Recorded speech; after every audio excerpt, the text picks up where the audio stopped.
നമസ്കാരം.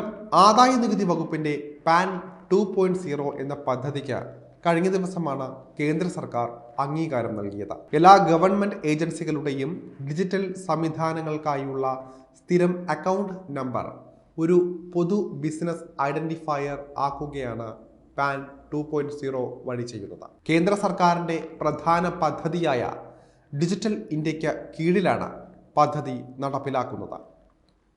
ഇതിന്റെ ഭാഗമായി പാൻ ഉടമകൾ അവരുടെ കാർഡുകൾ അപ്ഗ്രേഡ് ചെയ്യേണ്ടതായി ഉണ്ട്.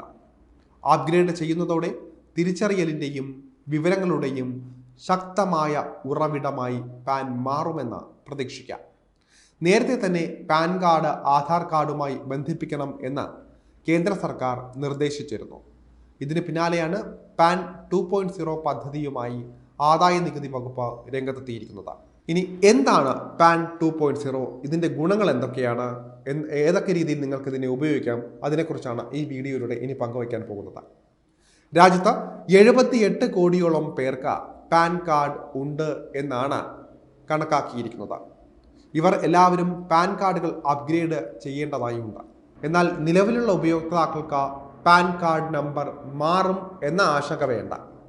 പാൻ കാർഡ് നമ്പർ മാറുന്നില്ല എങ്കിലും എല്ലാവരും അപ്ഗ്രേഡ് ചെയ്യേണ്ടതായി ഉണ്ട്. ഇതിനായുള്ള സേവനങ്ങളെല്ലാം സൗജന്യമായിരിക്കുമെന്ന് സർക്കാർ ഉറപ്പ് നൽകിയിട്ടുണ്ട്. നിലവിലുള്ള എല്ലാ പാൻ കാർഡുകൾക്കുമുള്ള QR കോഡ് ഫീച്ചറിന് പുറമെ പാൻ ഡേറ്റ ഉപയോഗിക്കുന്ന എല്ലാ സ്ഥാപനങ്ങൾക്കും നിർബന്ധിത പാൻ ഡാറ്റ വോൾട്ട് സിസ്റ്റം സഹിതം ഒരു ഏകീകൃത പോർട്ടൽ സജ്ജീകരിക്കും. ഡേറ്റ സംരക്ഷണത്തിനും സൈബർ സുരക്ഷയ്ക്കും വേണ്ടിയാണ് ഇത് ചെയ്യുന്നത്. പാൻ ഡേറ്റ വോൾട്ട് സംവിധാനമാണ് പദ്ധതിയിലെ ഏറ്റവും പ്രധാനപ്പെട്ട സവിശേഷതകളിലൊന്ന്. ബാങ്കുകൾ, ഇൻഷുറൻസ് കമ്പനികൾ തുടങ്ങി നിരവധി സ്ഥാപനങ്ങൾ പാൻ സംബന്ധമായ വിവരങ്ങൾ ഉപയോഗിക്കുന്നുണ്ട്. അതുകൊണ്ട് തന്നെ ഇതിലെ ഡേറ്റയുടെ സുരക്ഷ പ്രധാനമാണ്. നിലവിലുള്ള സോഫ്റ്റ്വെയറിന് ഏകദേശം 15 മുതൽ 20 വർഷം പഴക്കമുള്ളതിനാൽ തന്നെ ഇതിനായി ഒരു ഏകീകൃത പോർട്ടലും ഉണ്ടാകും.